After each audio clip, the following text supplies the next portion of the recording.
বাংলাদেশ সম্মিলিত সনাতনী জাগরণ জোটের মুখপাত্র ও চট্টগ্রামের হাটহাজারী পুণ্ডরিক ধামের সাবেক অধ্যক্ষ চিন্ময় কৃষ্ণ দাস ব্রহ্মচারীর জামিন নামঞ্জুর করেছেন আদালত।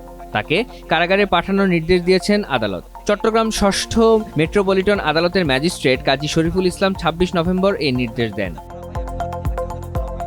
এর আগে গত ২৫ নভেম্বর রাতে চট্টগ্রাম নগরের নিউ মার্কেট মোড়ের স্বাধীনতা স্তম্ভে জাতীয় পতাকা অবমাননার অভিযোগে দায়ের হওয়া মামলায় এই ইসকন নেতাকে গ্রেপ্তার করে ঢাকা মহানগর গোয়েন্দা পুলিশ।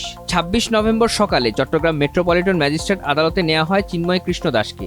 পরে জামিনের আবেদন করা হলে আদালত তা নামঞ্জুর করেন। গত ৩১ অক্টোবর বিএনপি নেতা ফিরোজ খান বাদী হয়ে কোতোয়ালি থানায় মামলাটি দায়ের করেন। এ মামলায় চিন্ময় দাস সহ ১৯ জনকে আসামি করা হয়।